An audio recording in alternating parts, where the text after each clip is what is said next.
Chapter 3. The Cold. If I am to be completely honest, it took a great deal of time before I encountered humanity again. While I had a great deal of love for the Omna from which you are partially created, seeing you was a constant reminder that they were no longer with me. So I chose to roam the lands and see what had become of this world. During my journeys, I ran across so many wonderful animals that were truly engaging and welcoming to me. While time has diminished my memories a bit, I will never forget how hilarious the tree slugs were. As it turns out, these little guys were the reason the jackals were always laughing. I know people think that monkeys are the funniest animal, but that's really just because you don't speak their language. And if you did, you wouldn't want to hear what they have to say. They are some of the most profane creatures I have ever had the misfortune of engaging in conversation. But tree slugs are the real comedians of the animal kingdom. Most of you would never know it, but there's a simple little tree slug will spend weeks wandering about just to find someone to tell a good joke to. I still remember this one about a snapping turtle and a snapper that snapped back.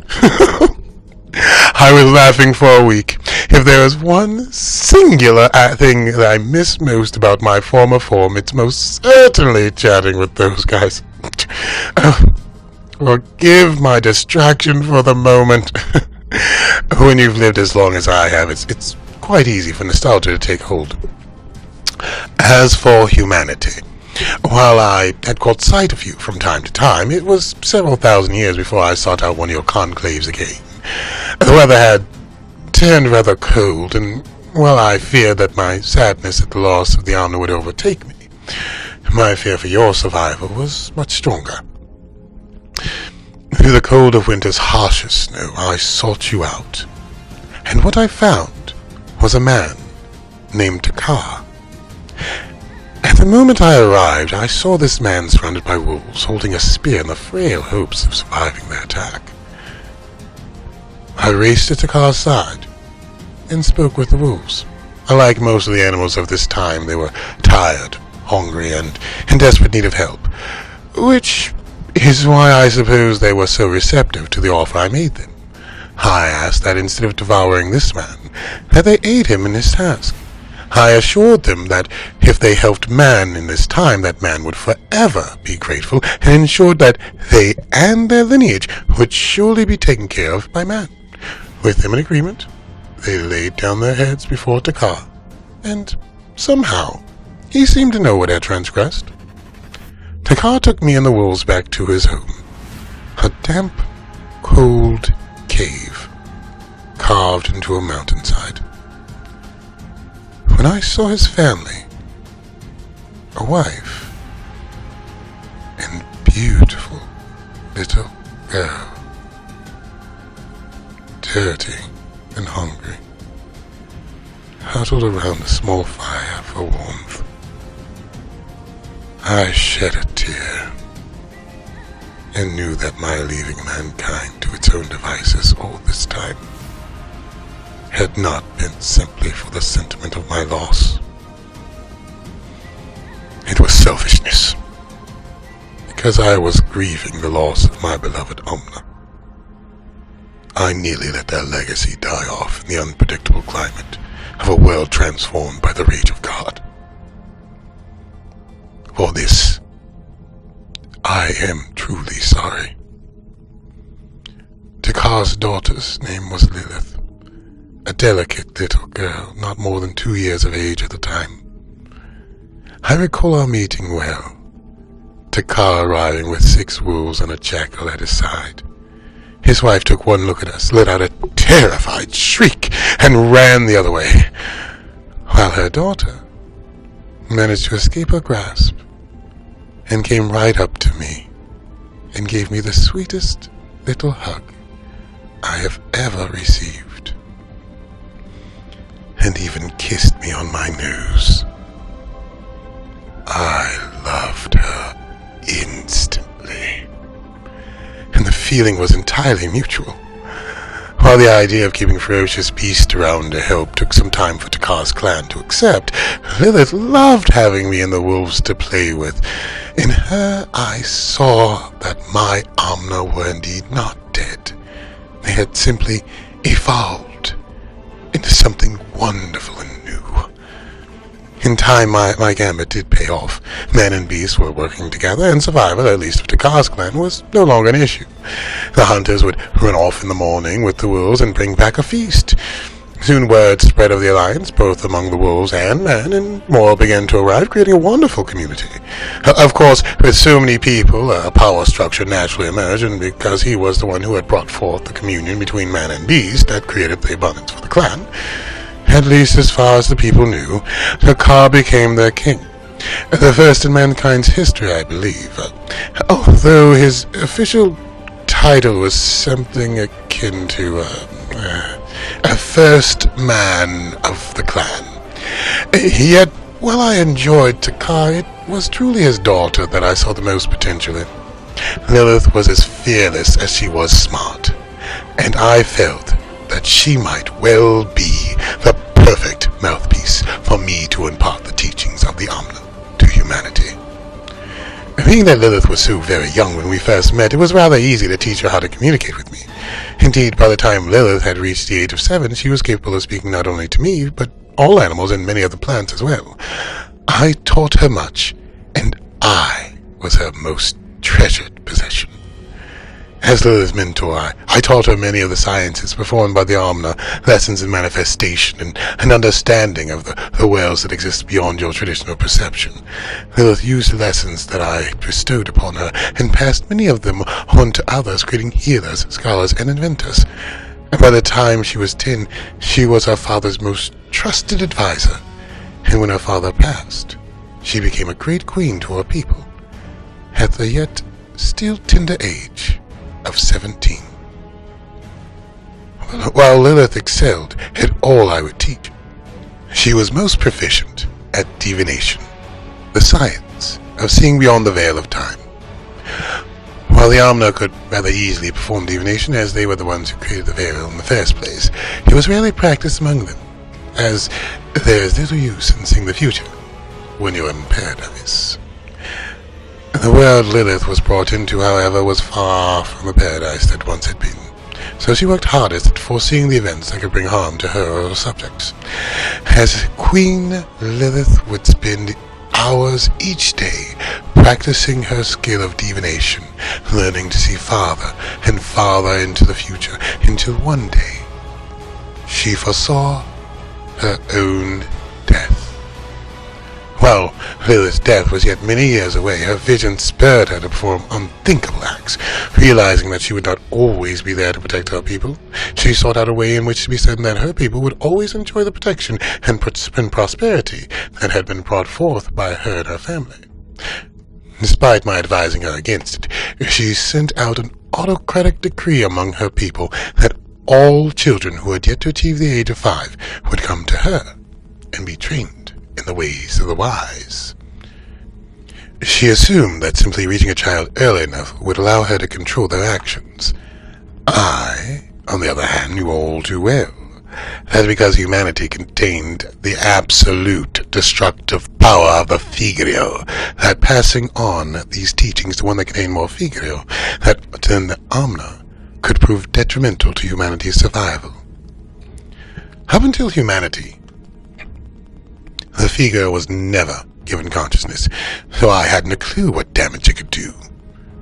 Until Lilith began teaching those children. When I taught Lilith, I had but one simple rule: understanding before action. Sensing her mortality, Lilith seemed to disregard this rule and simply taught the children to do as she could.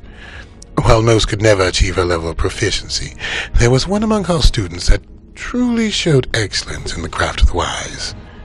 I must admit, I was pleased that, at least for the most part, Lilith's attempt to impart the knowledge I had passed on to her into the next generation had failed. Yet, this girl, who had caught on so quickly, disturbed me. The one to whom Lilith had successfully taught my lessons to was named Mamiva, although she always preferred to be called Eve. The girl took hold of the lessons taught by Lilith with little effort, and it wasn't long before Eve had surpassed her teacher in almost all categories of study. As Eve advanced in her lessons, we began to understand that her real talent lay in influencing the forces of nature. When Lilith saw this, she seized the opportunity to work with the girl to alleviate the coldness that had plagued the region for generations. The two spent nearly a year communing with nature, seeking a way in which to warm the earth, when one day a snake ran across Mamiva's thigh, slithered up her chest, wrapped itself around her neck, and whispered into her ear that he had indeed found a way to cleave the cold from the land. The snake's solution was a sword, a special sword that would be crafted from the rib of a living man, infused with the fires of the earth, cooled by the air, and shaped by the flow of a river. In this way, the sword would be imbued with the power of nature itself and capable of carving the cold from the land. Once the sword was crafted, it was to be plunged into the earth, allowing the user to separate anything they desired from the lands. Eve ran to Lilith with the news that she had found the solution they had been seeking, with the snake still wrapped around her neck.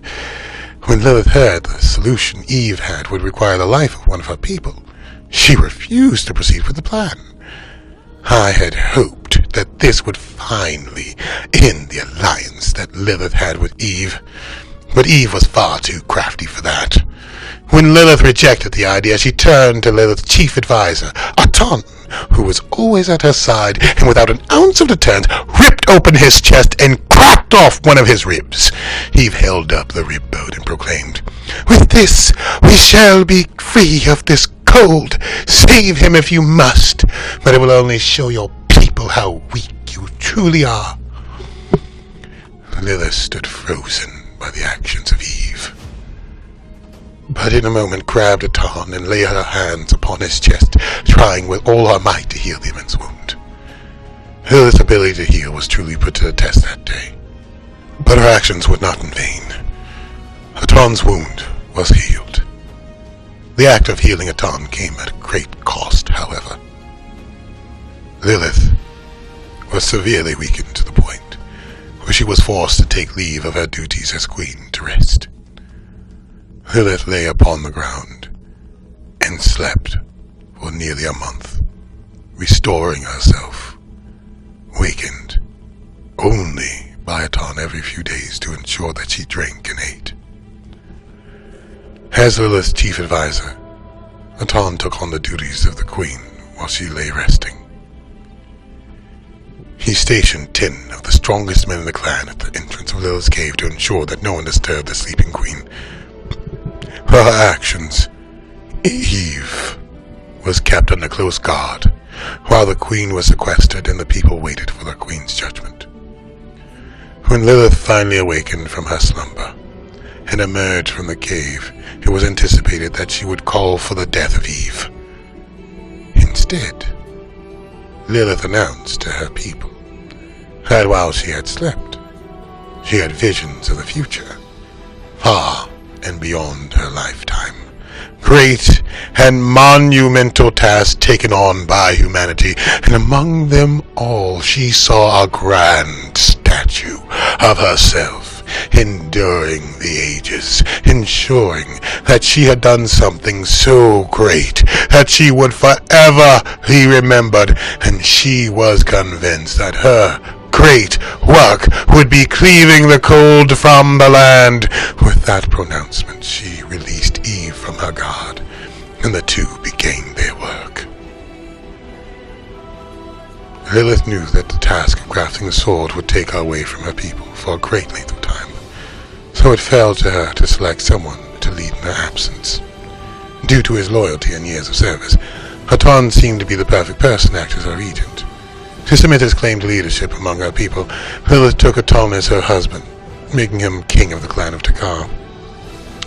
Once her marriage was consummated, Lilith set forth on her journey to fortify the rib with Eve at her side. Lilith and Eve were more than formidable when they worked together. Lilith garnered the aid of the animals for the two during their travels, enabling them to cross vast expanses of land with great speed. The two rode atop horses, bears, tigers, lions, and goats to reach the first stop on their quest, the top of a fiery volcano.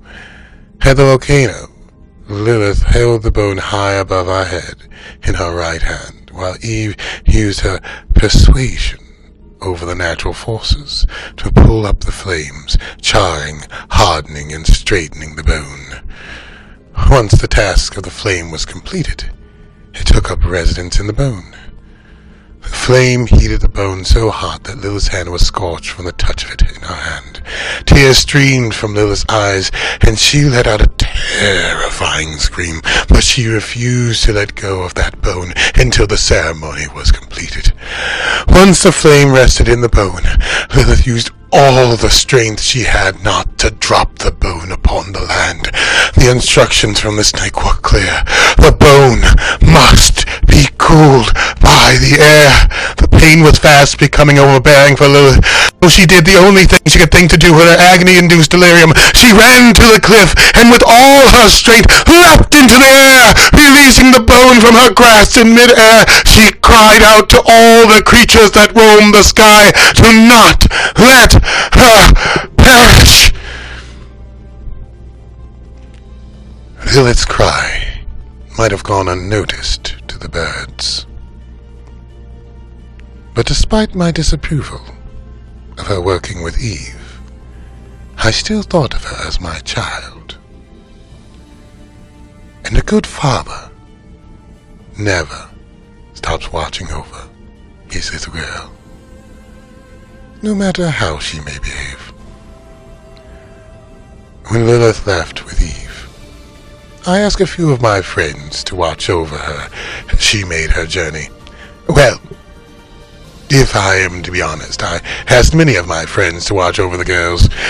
Fortunately for Lilith, many of the animals enjoy the hilarity of the tree slugs as much as me. During the gatherings that would ensue as those slugs would tell their jokes, I had made many friends among the eagles, hawks, and owls. Before Lilith left, I asked an eagle to allow me the use of his eyes so that I might see the ladies as they made their journey, and this was the singular act that spared the life of Lilith. While Lilith was rather skilled at speaking with animals, she neglected one particularly important rule of this world. For the sake of argument, let's call it gravity. Rather simply, what goes up must come down. But the part that Newton left out was that what goes down must come up. Not that I blame him. The second part is almost always subject to significant passage of time and variations in the object's molecular density, but still, it's quite true. When Lilith leapt from the cliff, she let out a cry that would be heard by the birds, but all too late. When I saw what was happening, I lay my head down and called out to the earth to summon up all the birds of flight to save my beloved Lilith. As Lilith fell, the earth below began to rattle, and the birds flew out from their resting places among the trees. The strongest of the birds ascended to her aid, clutching her shoulders, legs, back, and arms in their claws, and glided her to the ground, injured, but alive. The bone that had left her grasp was delivered to her left hand by a raven, sufficiently cooled by the air. After her tumultuous trip down the mountain, Lilith was spent, and she slept right where she was laid by the birds, while I didn't wish to interfere with her matters any further. I couldn't let her lay there cold and hurt, so I sent a bear and her cubs to surround her as she slept, to provide her warmth. As for Eve, who was still atop that mountain with that accursed snake wrapped around her neck. For nearly killing Lilith twice now, I considered ending her existence right then. The problem was, Eve was the only one with the skill to heal Lilith's wounds. Loving someone in this world is truly a complicated thing. While we never want to see someone we love in pain, sometimes pain is the best thing for them. This is a lesson that I eventually came to learn. I did allow Eve to live in order to heal Lilith, but it was a decision that I quickly came to regret. Without Lilith's aid, Eve had a bit of trouble making her way down the mountain. While Eve could commune with nature, her spirit was not well received by many animals, so few were willing to offer their services to her alone. Eventually Eve did make her way down the mountain, and found Lilith amongst the bears I had sent to take care of her. When Eve next saw Lilith, she was among the bears, happily eating berries that the mother had brought to her.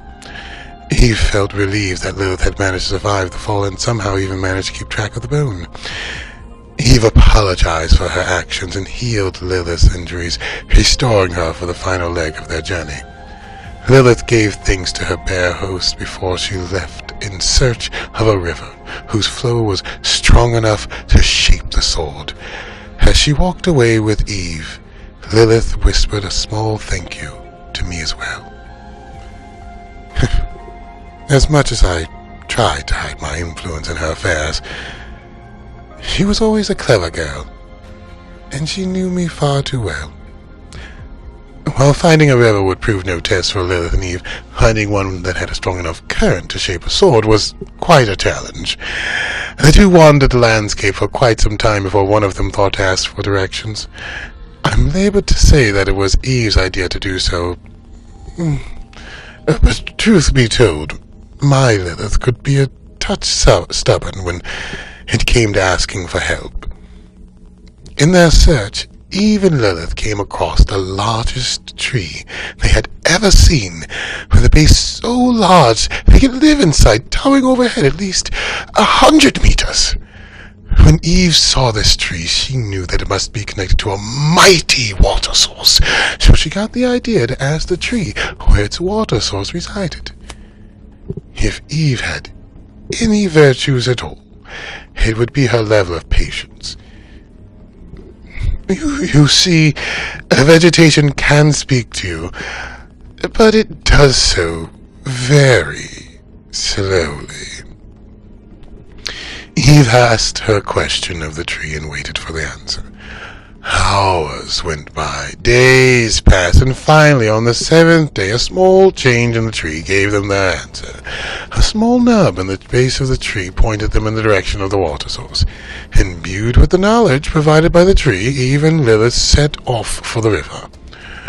When they finally reached the edge of the river, Eve told Lilith that this time she would take hold of the boat, so that any consequences of shaping the sword would fall upon her. Lilith readily agreed, knowing that even with a rapid current, her river would take an exceptionally long time to shape the charred bone into anything resembling a sword. Lilith handed the bone to Eve, who plunged it into the river. At first, it appeared that Lilith was right. But then Eve felt a sharp pain in her hand like a needle. At first, Eve thought she had been stung by an insect, but it happened again, and again, and again, until suddenly the bone burst into flames, engulfing her hand. Indeed, the air had cooled the bone, but had not extinguished the fire that now resided within it. Eve stuck her entire hand with the bone into the river, hoping to quell the fire, but it burned still. Wind swirled out of the bone, uniting with the flames under the water, causing the water to turn and boil. The current became too strong for Eve, and she tried to pull back the bone from the water, but the whirlpool created by the convergence of elements was too strong. In an instant, Eve was dragged into the whirlpool, writhing in agony as she was boiled alive. Eve let out one last gargled scream before being sucked underneath the water, and just as suddenly as it all began, the water seemed to cease its movement. Lilith stood in horror as Eve disappeared beneath the water. She had tried to reach Eve before the current overtook her, but in this she had failed. In her desperation, Lilith cried out for me into the ether. Lilith's cry reached me in her village and stunned me in my tracks. In all the time with the Omna and humanity, no one had ever asked for my aid. And worse yet, the very first time someone truly needed my help, I hadn't a clue as how to provide it. I racked my mind as what I could do to help Lilith. In my haze, I tried to see Eve through the eyes of the fish in the river, but all that were close enough to see what had occurred were killed by the ferocious fiery current. I finally found eyes that were at least close enough to see that Eve was no longer in the river. The whirlpool that the bone had created drilled into the riverbed and pulled Eve deep into the earth beneath the flowing river. Taking the knowledge that Eve was in the ground, I attempted to speak to the earth, but before I could speak a word, the ground let out a great cry as a woman in childbirth, then spat Eve and a shining, glistening, crystalline sword out of the river. As it turned out, all that had transpired was exactly as it was supposed to be. The river that was chosen contained a great many diamond deposits that now composed the sword. The bone was simply a piece of living being that could contain the four elements. Once it was infused with the flame of the earth and the winds, it only needed the power of water to heat and pressurize the diamonds to ensure that they could be formed into a sword, as in the open air, these gems would simply burn like the coal they came from. A truly magnificent process that I've only recently begun to share with your scientists, as silicate places so many limitations on computing. But I suppose it would be best to complete this tale before I broach that topic. Eve landed unconscious on the soft riverside with the sword at her side. Her right arm completely obliterated by the process of shaping the sword. Lilith ran to her side in the hopes of reviving her, but Eve's body was spent from the trauma she experienced in the riverbed, and she slept for days before awakening. Lilith remained at Eve's side all the while she slept, trying with all the skills that I had imparted in her to regenerate Eve's arm, but to no avail. When Eve awoke, she seemed unconcerned about her condition. She saw Lilith kneeling beside her, doing her best to heal the damage done by forging the sword. Eve reached up her left hand to stroke the side of Lilith's cheek and beckoned for her to stop. "This is not what we came here to do, my love. Take the sword and complete the task, so my sacrifice will not be in vain." Though many thousands of years have passed since, I will never forget those words said by Eve to my Lilith. For they were the last words heard by the sweet and gentle girl I had come to love. Lilith did as Eve requested, picked up the sword and thrust it into land. The earth began to quake, the winds picked up, and the clouds parted, revealing the warming glow of the sun. In moments, the snow had melted all over the world, when warmth had indeed been restored to the lands, and the village shouts of celebration and joy rang out among the people, for they knew that their queen had completed her quest and cleaved the cold from the land. It was indeed one of the most joyous moments of humanity, the likes of which I have rarely seen. Even I smiled, and for a moment I believed that perhaps I had been wrong about Eve. In an instant, the world was restored, and all was well. Oh, but how quickly you forget the one rule of this universe, that everyone, regardless of how powerful, must always obey. There must be balance! The coldness of all the lands rose into the winds and collected above Lilith. Then they turned upon her. Without warning, all the cold that had gathered above Lilith entered her, freezing her inside and out instantly. And she was, as she foresaw, a frozen statue to stand for all the ages.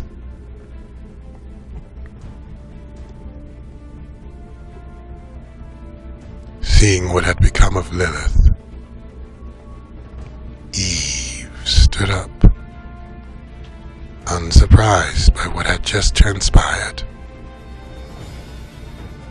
She walked over to what only moments before had been someone who considered her a friend, and smiled. Eve took the sword from where it stood on the ground and used her left arm to stab a tree, sucking the life out of it, granting her the ability to regrow her limb as a tree once could. Eve had known all along what the sword would do. It was told to her long before by that snake. But this was her plan all along. Eve would use the death of Lilith to take her throne, her people, and her rightful legacy.